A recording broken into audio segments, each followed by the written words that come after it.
Ora, muito boa tarde, cá estamos novamente, canal Lab Reativos, conversas sobre saúde mental, Tiago e Nuno. Nuno, boa Olha, tarde. é, Pois vamos fazer um episódio ao sabor da época. Ontem celebrou-se o Dia Internacional da Mulher e acho que é um tema que merece ser honrado. Portanto, vamos É, e, falar sobre e essa entidade também para. complexa que é a mulher.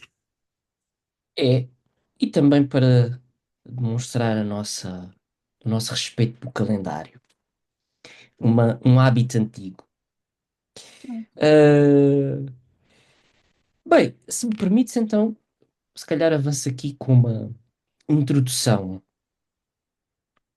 que eu estava aqui a olhar um pouco para os apontamentos que fiz, porque foi um tema improvisado, portanto, foi um tema lançado por ti, uma improvisação, e acho que, olhando para aqui, fazer aqui uma introdução, algo fria, algo teórica, mas pronto, esperando que isto se desenvolva para algo mais caloroso e nutritivo para os ouvintes.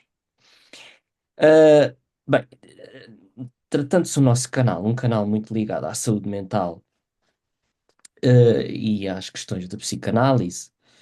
Uh, eu vou fazer aqui uma abordagem, o que é isto, uma abordagem possível do que é isto do feminino, uh, no desenvolvimento do psiquismo, e a partir daí, pois, logo se vê para onde é que a coisa pode ir. Portanto, o feminino, para já há uma coisa importante que eu queria dizer, porque depois eu acho que tu vais aprofundar isto e tens muito mais competência para aprofundar isto que eu.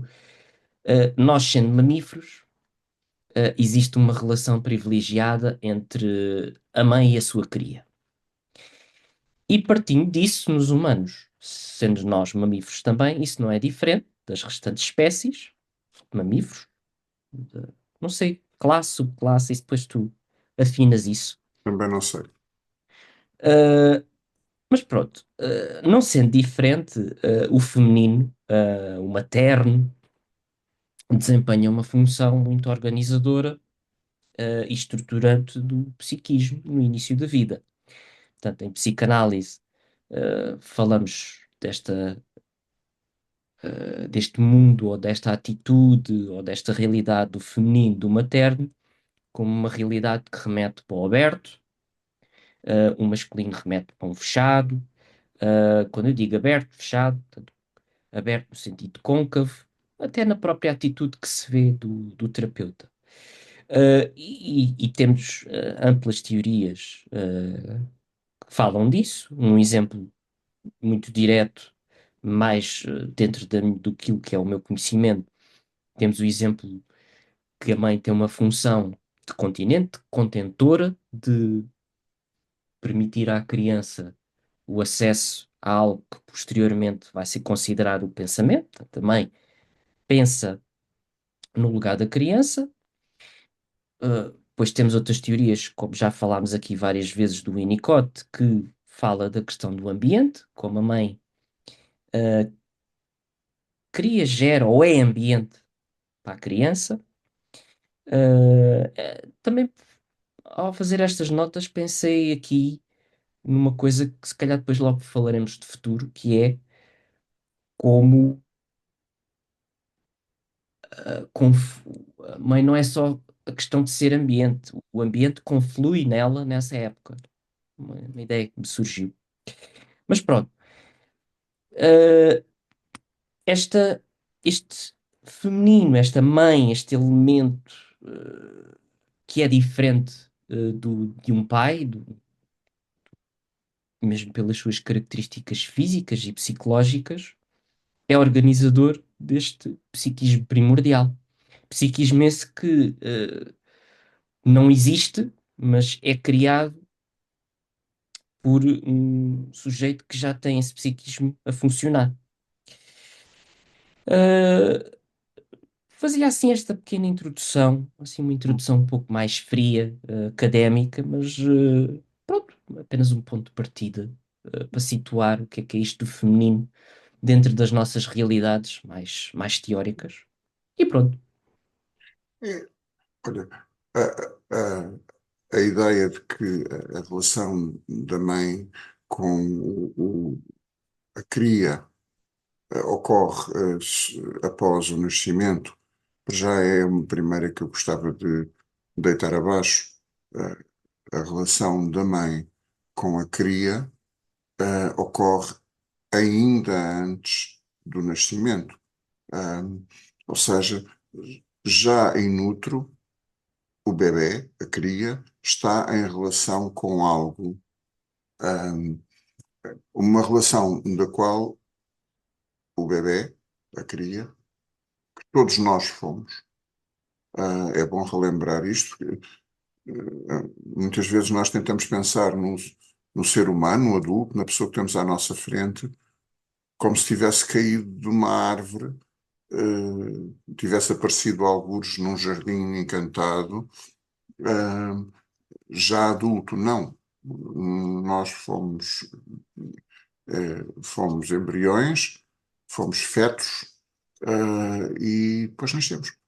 Um, e, e- e crescemos ao longo da vida, física e espera-se psiquicamente também. Um, e nessa fase, uma das características principais é que até fisicamente, todo o ambiente físico é como que filtrado pela biologia da mãe. Uh, eu não sei precisar as semanas de vida em que surgem as diversas estruturas. Normalmente costuma-se fazer um marco que é o terceiro mês de gestação, a 13ª, décima segunda semana, a altura em grosso modo acaba a formação dos órgãos. A partir daí, eles vão aumentar de tamanho, vão desenvolver-se, mas os esboços de todos os órgãos já existem. Pronto, só um facto avulso, mas todo o meio exterior passa através do corpo da mãe, corpo, ah, que fornece nutrientes por via sanguínea, ah, ao bebê. Eu acho que esta ligação que é necessária, e sublinho o termo necessária, que eu acho que o início da vida, as primeiras relações da vida assentam na necessidade, sem, sem a qual não há vida, não é Uhum. possível continuar a vida. Um, e é necessária esta estrutura materna, um, que só é possível existir na nossa espécie na mulher, porque só a mulher tem o aparelho adequado à gestação de um bebê. Na teoria, um bebê poderia ser gerado, na teoria, no corpo de um homem. Ah, na prática, não é viável. Até agora não foi viável. Ah, esta estreita relação todos nós tivemos com uma mulher em particular, neste caso a mãe, é fundadora do ser pela via da necessidade. E tudo correndo bem depois do nascimento, passaremos da necessidade para outras coisas. Mas no Por início, exemplo, para o desejo. exatamente, para o desejo, para o prazer, e já chega. Uhum. Para a pulsão e a sua satisfação. A busca da sua satisfação. Uh, mas no início é mesmo só a satisfação da necessidade, ditado de uma forma ainda muito genética, muito biológica, no sentido mais restrito do termo. Concreta. Hum? Ou é concreta, ou é satisfeita, ou não é. Ou não é satisfeita e existe carência. Em termos psíquicos, eu acho que também vai sempre parar ao mesmo. Ou a necessidade é satisfeita ou fica carência. Havendo carência é compatível com a vida ou não é compatível com a vida.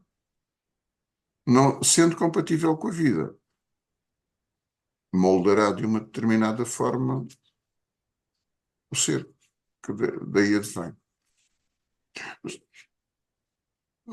Se andarmos por isso, acabamos escorregando aqui por um caminho que provavelmente ainda levamos com as feministas nas orelhas, que é, fala-se de mulher e começamos a falar de mães, como se as Uhum. mulheres só fossem mães. Exato. Ah, o que acho que é importante fazer, em americano diz disclaimer, não é? Fazer o disclaimer. Nós não temos a pretensão de reduzir a definição de mulher à mãe. Mulher é outro, é muito, é outras coisas. Se é muito, se é pouco, não sei, não sou capaz de medir. Uh, Mulher são outras coisas para além de ser mãe. Uh, mas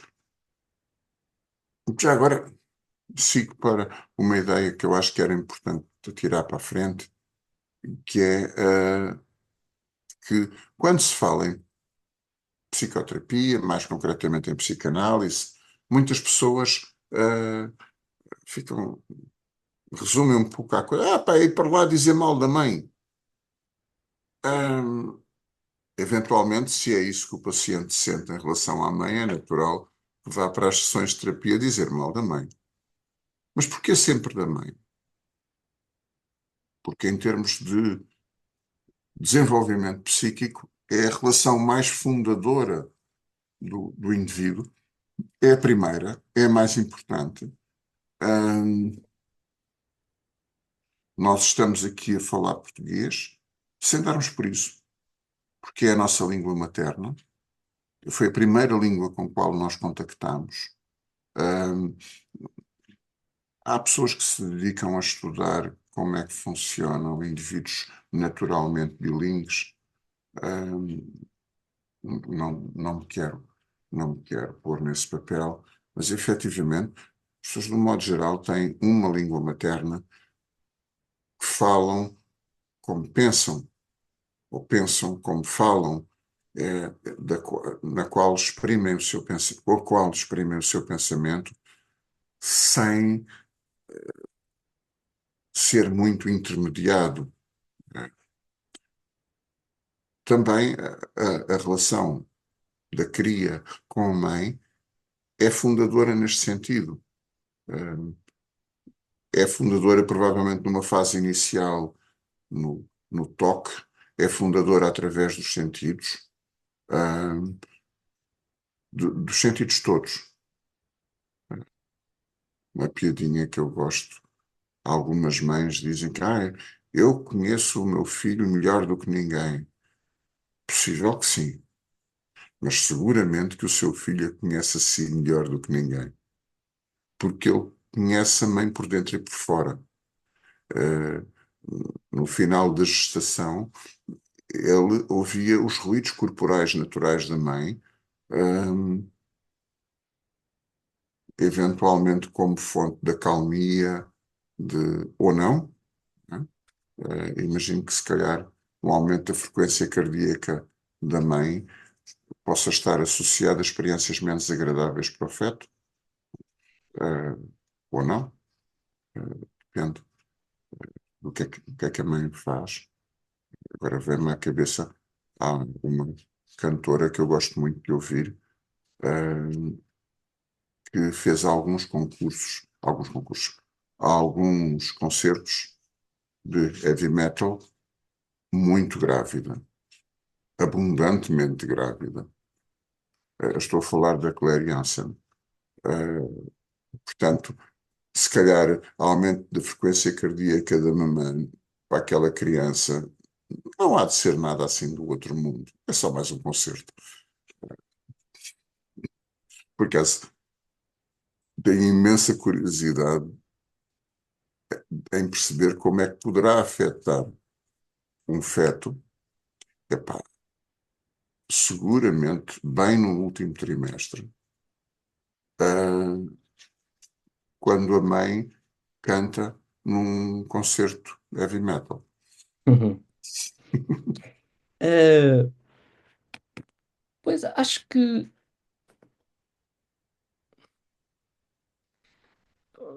se calhar duas coisas que eu queria dizer aqui que vão direcionar o episódio. Eu acho que ouvi bem aqui a tua mensagem. A primeira coisa que eu queria dizer, não sei qual diga primeiro, mas pronto, acho que não interessa bem a ordem.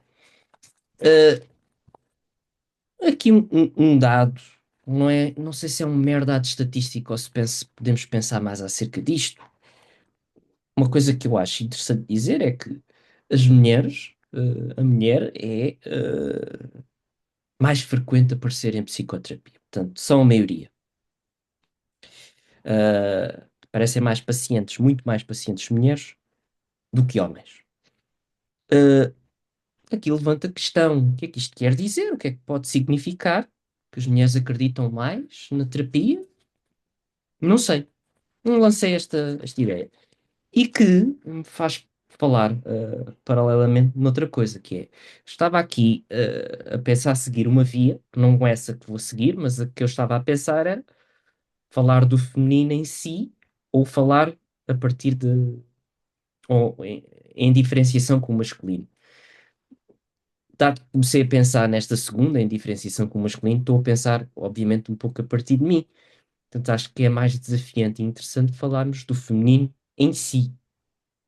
Por exemplo, a questão da saúde mental na mulher. Uh, e o psiquismo da mulher. Eu vou dar um exemplo de uma coisa que sinto que é muito diferente na clínica da mulher e na do homem. Uh, por exemplo, é muito comum a mulher lidar com mais oscilações ao nível do seu humor pelo simples facto que sofre de a questão de alterações do ciclo hormonal, portanto, com a menstruação, e que isso traz outra, outra vivência. Portanto, isso é uma coisa que eu observo bastante na minha clínica. Bem, pode ser que sim, não sei, um ponto de partida. O que é que achas, Nuno? Acho são duas questões que eu achei porreiras. Olha, vou pegar logo pela do fim. Sofre. Que pouca vergonha, senhor doutor. Sofre. Não, nós vivemos numa. Pronto. Nós vivemos imersos numa cultura, hum, diria eu, altamente castrante. E que Uhum, castra homens e mulheres, castra pessoas, castra o pensar, castra uma série de coisas. E que nos vende esta vigarice, que é de que o humor é sempre igual, é sempre estável. As pessoas são estáveis, são constantes, não variam o humor, não variam a opinião, têm sempre a mesma opinião, enfim, são fiáveis. Basicamente, não nos chateiam. Pois as mulheres, a causa óbvia para já é a flutuação hormonal. E eu gosto sempre de lançar esta provocação. Deem progesterona a qualquer gajo, que o gajo na semana que vem já vai andar a chorar pelos cantos e cada vez que vir um programa qualquer de desenhos animados para crianças desata a chorar. Estou a caricaturar. É uma questão de dose, mas que efetivamente as hormonas sexuais afetam o nosso humor, afetam. E as mulheres têm um ciclo mais ou menos lunar de flutuação das suas hormonas durante o período fértil. uhum, Ah, portanto, eu peguei na perna, porque é fácil, as mulheres sofrem de alteração. Não, não sofrem, uma mulher é assim. Pá, as pessoas normais sangram. Não. As mulheres, sim. As mulheres têm uma coisa. Aquilo não é bem uma hemorragia. Mas pronto. A menstruação não é bem uma hemorragia. A maior parte do que sai da mulher na menstruação não é sangue. É tecido do endométrio. Pronto. Mas isso é ser mulher. Pronto. Faz parte de ser mulher. É, faz parte de uma realidade orgânica que a mulher tem, que é mesmo assim. Sim, e pode ser mais desafiante nesse sentido, porque eh, a dor de cabeça, eh, a dor menstrual, etc., em si, podem só atuar na questão do humor pelo simples facto que, como a dor atua. Pois. Mas efetivamente, as hormonas sexuais alteram o humor das pessoas. Se Claro, nós dermos quantidades excessivas de testosterona a um homem, o tipo começa a ficar mais irritável, mais responsivo e terá a pois. tendência para ter comportamento agressivo. Ok, é mesmo assim. Ahm, mas agora, uma piada, eu não resisto a esta chalaça, mas se muitas vezes os homens têm relações extraconjugais, porque na relação com uma mulher só não se sentem satisfeitos.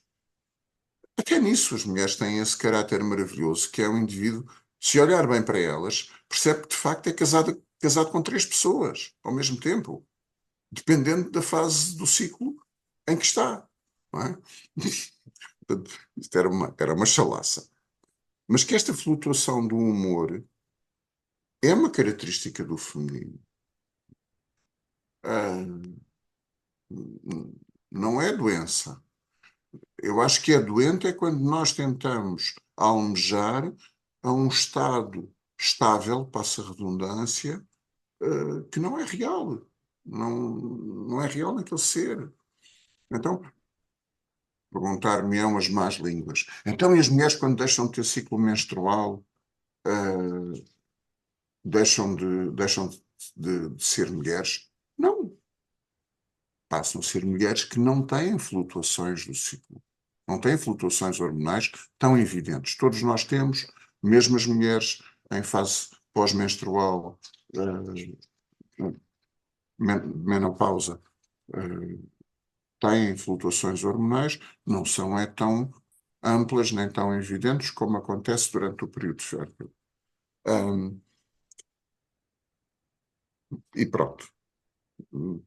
Mas gostei de deixar ficar este ponto que é uma das características, diria eu, do feminino é, de facto, esta labilidade do humor, que é saudável, que é natural.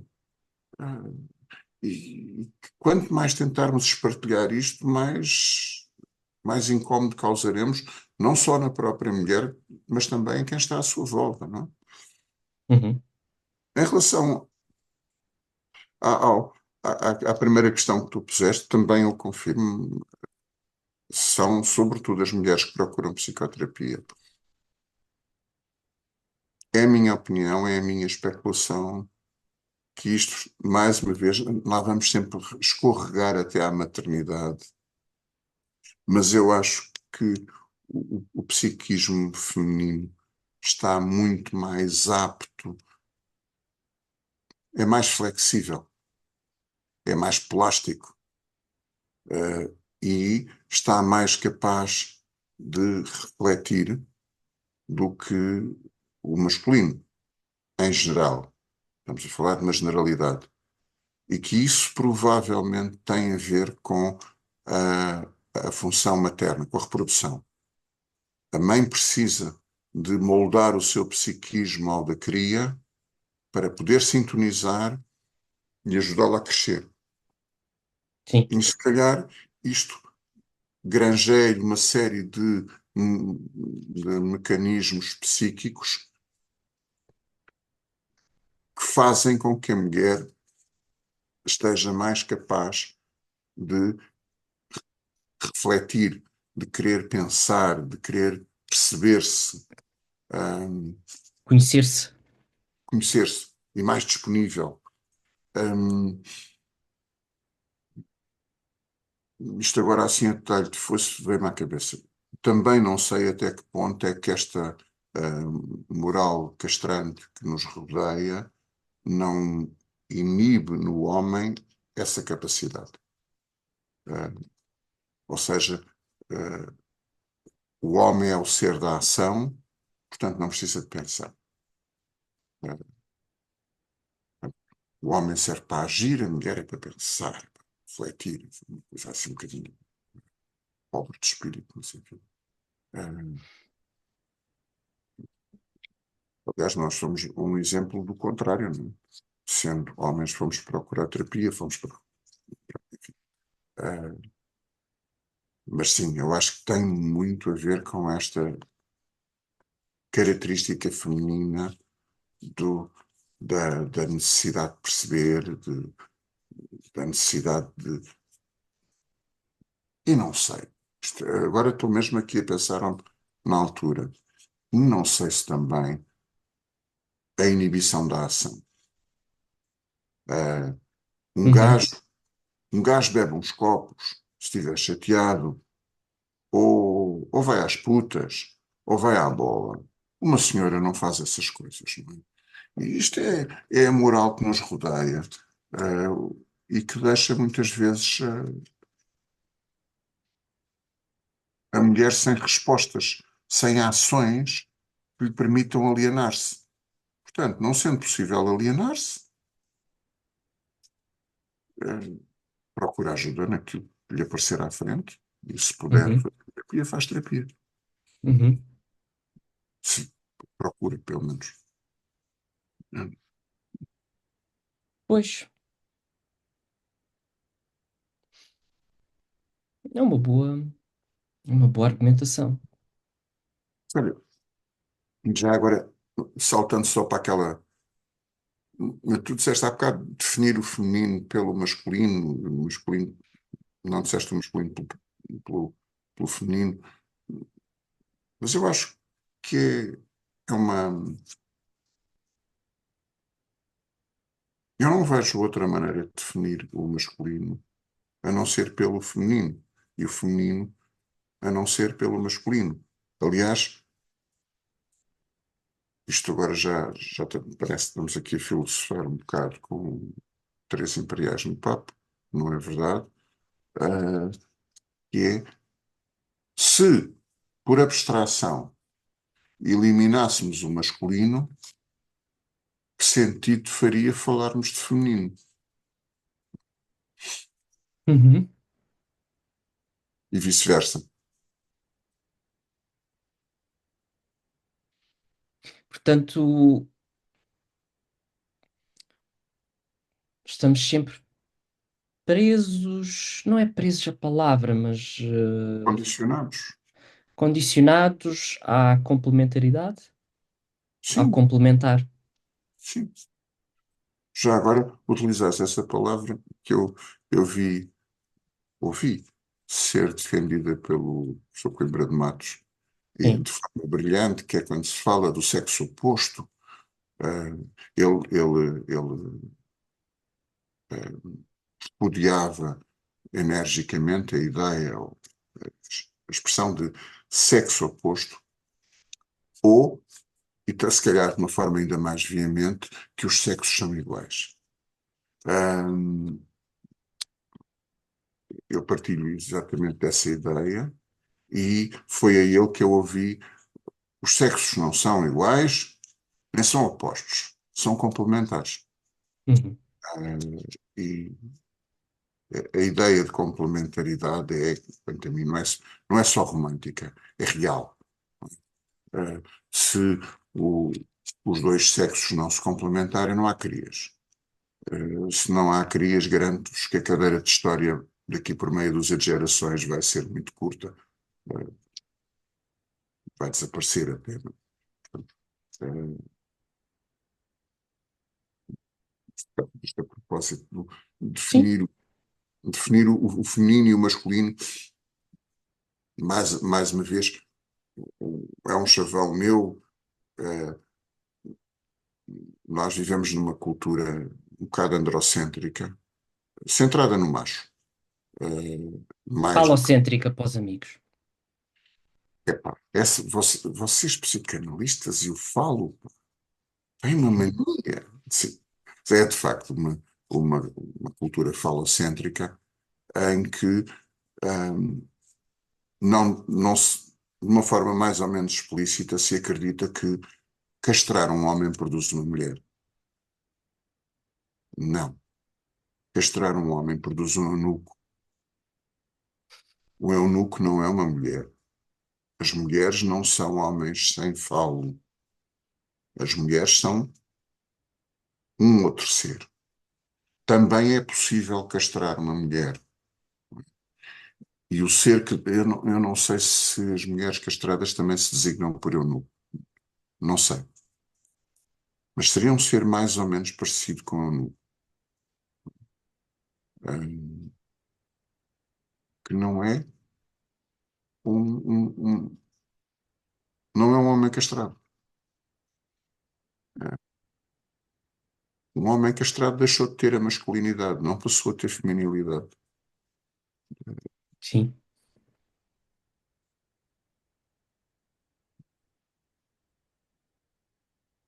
E a coisa é a minha convicção que o ser homem ou ser mulher não depende só dos níveis hormonais do indivíduo. Não é só uma questão hormonal. Por isso é que a mulher, quando está cheia de estrogénios, é mulher. Quando tem 50-50 de estrogénios e prostagénios, é mulher. Quando está cheia de progesterona, é mulher. E quando os níveis de progesterona e estrogénios baixam, continua a ser mulher. Já antes deles subirem, ela era menina, rapariga. Não é só uma questão de hormonas. É, obviamente são fatores que influenciam muito, mas não é só, não é exclusivo.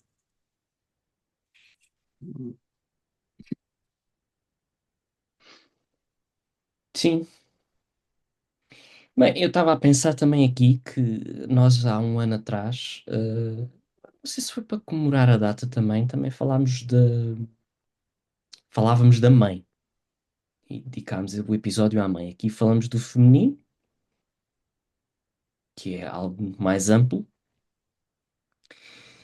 e partindo disso que estavas a dizer, então podemos falar do feminino na sua diferença com o masculino. E nesse sentido, o que é que poderíamos falar? Eu, pelo menos, anotei aqui duas coisas que me parecem importantes e têm a sua expressão na clínica, que é, por um lado, o desejo na mulher e o desejo no homem, são coisas distintas. Uh, e se podemos reduzir isto a uma questão mais elementar, que tu estás mais equipado para falar do que eu, que é o prazer na mulher e o prazer no homem, portanto, até na questão orgásmica. Não sei se isso poderia ser um ponto de partida para pensarmos nisto. Pois, pois. É, pá, eu não consigo pensar o desejo no homem e na mulher sem ter presente que a permissividade que a cultura tem para o desejo no homem e na mulher, e não é igual. eh, Sim, e o que daí advém, eh, eu diria que a repressão tem melhorado. Ainda há um caminho para fazer, mas tem melhorado. Na minha infância, uma rapariga ou uma mulher que falasse que ter desejo sexual era censurada. Ah, basicamente era uma puta, em termos técnicos da época. Não é? Hoje em dia vai sendo já um pouquinho admissível ah, que as raparigas, as mulheres, possam falar do seu desejo. Lembro-me que nos anos 80, quando fiz o curso de medicina, estava na baila, falava-se de um inquérito bem feito à sexualidade.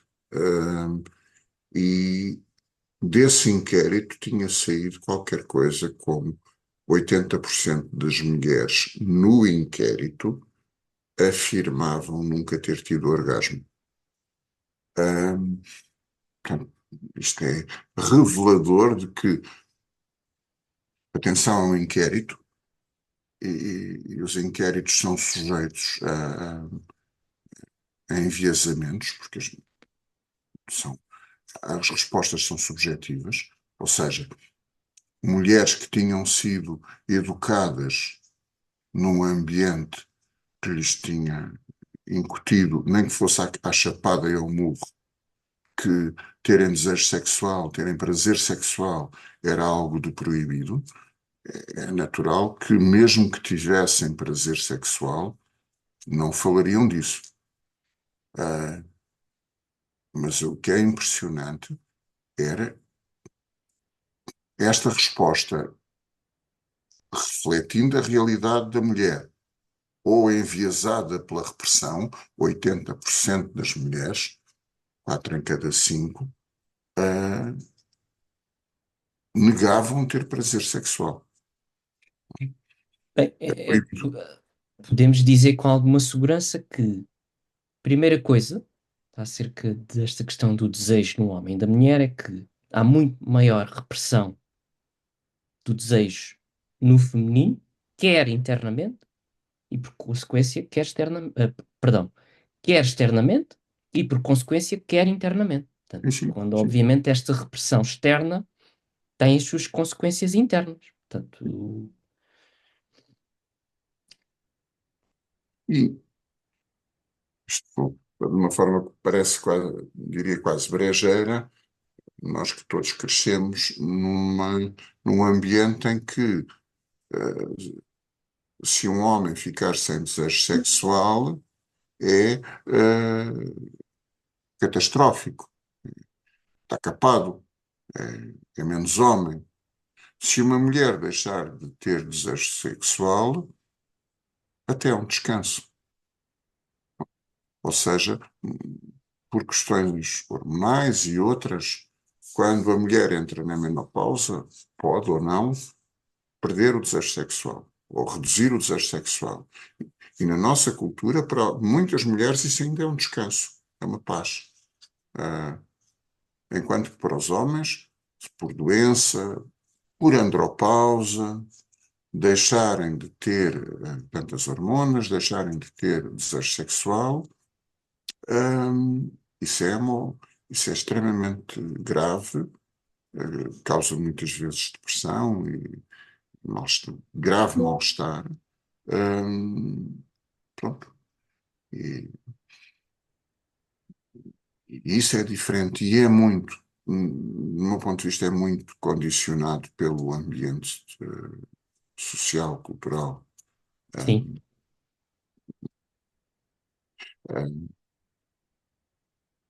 hum, Depois também queria acrescentar aí uma coisa, um ponto que o, o desejo do homem é mais,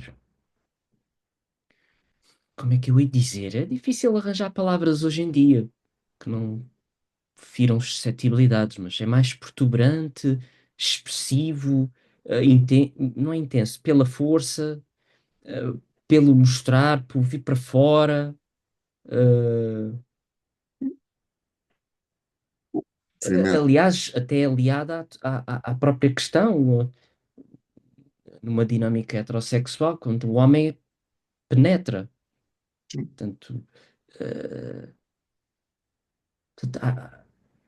acho que há aqui também estas questões, não sei. O que é que tu achas? Sim, sim, a biologia da nossa espécie acarreta um muito maior compromisso no envolvimento sexual para a mulher do que para o homem. A mulher, na relação sexual, é, é penetrada. E é engraçado que nós continuamos. Mais uma vez, vou usar um termo coloquial, mas é o que é. Um homem dá uma foda numa mulher, uma mulher não dá uma foda num homem. Ou seja, a cópula é sempre designada do ponto de vista da ação masculina, Uhum. como pressupondo uma posição ou atitude passiva da parte da mulher. Ah, eu acho que isso é ditado muito pelo ambiente cultural em que vivemos. Ou seja, não há uma passividade feminina obrigatória. Não é inerente à condição. Aliás, se nós olharmos para outras espécies em si, a nossa espécie supostamente está sempre em si, que é uma particularidade que nem sequer nos grandes primatas existe. Os chimpanzés e os gorilas, os orangotangos, não sei. Os chimpanzés e os gorilas têm, as fêmeas entram em cio, periodicamente. Uh, Fora do cio não estão sexualmente disponíveis. É claro que depois sobram os nossos amigos bonobo, essas grandes referências, uh, parecem estar sempre disponíveis em cio, fora de cio e, e a caminho do cio sempre funcionando bem. Conhecidos pela sua promiscuidade, não é? Não, conhecidos pela sua passividade, pelo seu pacifismo. Enquanto entre chimpanzés é comum, eles são quesilentos, andam sempre a picar-se uns aos outros, a guinchar, a bater-se uns nos outros, estão sempre a implicar uns com os outros, são chatos, são mesquinhos, são rescos espartas, são mesmo embirrantes. Os bonobo são uma espécie à parte, pá, não sei muito bem a taxonomia da espécie, mas os bonobo são também designados por chimpanzés, sim, pigmeu, ou não. Olha, agora não sei. Pronto. Os bonobo raramente têm rixas entre eles. Uh, Pronto. Make Mas isto, love, not war. exatamente. Uh, São os hippies dos primatas. Epá, não sei, ou se calhar são os gajos saudáveis e por acaso foi uma entrevista que vi há uns anos para de um antropólogo com uma figura muito engraçada, assim, um gajo assim grandalhão, barbudo, pá, que lamentava nós humanos sermos mais parecidos com os chimpanzés do que com os bonobo, porque teríamos uma existência muito mais pacífica em vez de andarmos às guerras uns com os outros. E é claro, aquilo obviamente deu risada, mas o gajo pensava, pois é, malandro, tu querias era resolver os conflitos todos sexualmente, em vez de andares à pancadaria e à gritaria. Os chimpanzés fazem mais a gritaria. Ah, Pois, pois. mas divergi aqui um bocado desta linha que é a nossa espécie tem esta particularidade de estar permanentemente em si, permanentemente disponível para a atividade sexual. Um, e isso cria todo um novo contexto. São teorias que quem podem fazer sentido ou não, mas a reprodução na nossa espécie desenvolveu-se no sentido de implementar ainda mais o vínculo entre o macho e a fêmea, pela grande dificuldade que há em criar as nossas crias. As nossas crias são extremamente pesadas, pesadas em termos eh, onerosas, demoram tempo, nascem muito imaturas. O, o palavrão é nascemos neoténicos, somos neoténicos. Eh, Portanto, exigem muito peso. A mamangata trata de 5 ou 6 filhos ao mesmo tempo. Ao fim de 6 meses, os gajos já são adultos, levam um pontapé no rabo e a mamangata vai à vida. Não é? As nossas crias, as nossas crias demoram eh, 15 Às anos vezes, a ficar minimamente. décadas. Pois, essa era a piada que eu ia contar a seguir. As nossas crias hoje em dia só estão a sair de casa dos pais por volta dos 45, não é? Com a primeira pós-graduação, pós-doc. Pronto. Uh, Mas perguntando diretamente, não será isso um grande desafio da saúde mental? sim, O- sim, sim, sim, sim. Que, no fundo é fazer encaixar este ser cuja biologia lhe dita o vínculo entre os dois sexos, a disponibilidade para psíquica e afetiva para tomar conta das crias, quer pela fêmea, quer pelo macho, a necessidade de as crias se desenvolverem, se autonomizarem, e toda uma sociedade que é quase como um rio que corre contra isto, quer dizer, é nadar-se rio acima, cada vez mais. Tu- e isto origina cada vez mais desafios na área da saúde mental. Só Pois, para fechar, e provavelmente se houver aqui algumas pessoas feministas, daquelas não, não vamos por aí, a ouvir e vão criticar, que é, mais uma vez, cai na redução da mulher a mãe, mas para mim é das maiores violações da sociedade moderna, é quando as mães têm que entregar as suas crias com poucos meses de idade ao cuidado de terceiros para ir trabalhar a bem da economia. Isto é de uma crueldade e causa estragos tão profundos, quer no psiquismo da cria, mas também no psiquismo da mãe. Eu não estou a falar só de sofrimento, estou a falar de danos sérios. Hum, Pronto, tenho dito. pois. Bem, tempo que nos resta, tempo de marteladas. É, O que é que dizes? não me ocorre nenhuma, como estou. Eu tenho a dizer também que estou com alguma dificuldade em falar de um filme ou de uma obra que se dirija em particular para o feminino. Epá, isto não pode ser, então. Chega um episódio desta importância, o feminino, e não temos nada a martelar. Precisamente pela sua importância.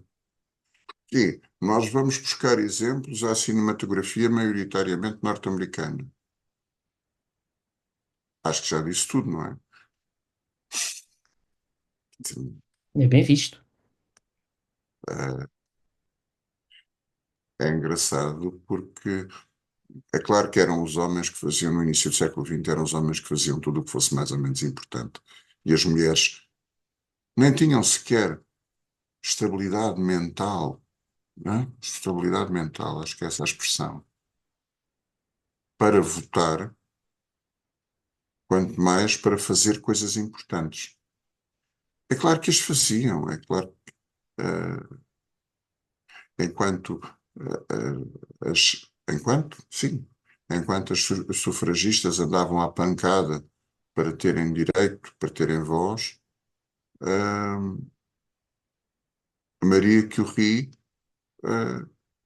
foi da Polónia estudar para a França, pá, e lá descobri umas coisitas. Enfim, descobri umas coisitas que acabaram por lhe granjear um prémio Nobel da Física, um prémio Nobel da Química. Gosto de citar isto para quem não sabe, o único ser humano até hoje que tem dois prémios Nobel é a Maria Curie, a física, É um a feito. mulher brilhante. Que é engraçado, quando eu era mais novo, era narrada como Pierre Curie sendo um gênio, um indivíduo brilhante, que tinha assim umas ideias, e ela era muito perseverante. Pois, eu não compro essa aposta. Ela era uma mulher genial também. Bom, eu diria que eram os dois geniais. Eh, e ela continuou, depois da morte dele, ela continuou o trabalho que vinha desenvolvendo. Não é o trabalho dele, era o trabalho em que os dois participavam, ela continuou a desenvolver o trabalho. Passou a ser o dela. Talvez, pronto, aí se possa. Há um filme de Marie Curie. Eu lembro de há muitos anos ter visto um filme, não sei se não é um documentário dramatizado. Uh, eu vi um filme não há muito tempo, não me lembro da atriz, mas existe. Estava-me até a lembrar de outros, que é sobre uma pintora que desenhava uns quadros com uns grandes olhos. Acho que não sei se o filme se chama Big Eyes, não é? Ah, sim, sim, sim, sim. Em que o marido se aproveitava nitidamente do talento dela, não é? Portanto,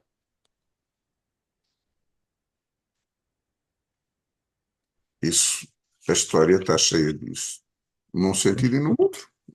claro, Acho que aí não tem a ver com ser homem ou ser mulher, tem a ver com ser humano e com maior ou menor relações de parasitismo. sim.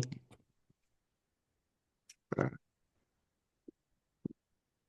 salientar, já que estamos a falar do feminino no cinema, não esquecer que no cinema norte-americano, até há bem pouco tempo, sempre que uma mulher era protagonista de um filme americano e representava uma personagem intelectual, essa mulher tinha que usar óculos.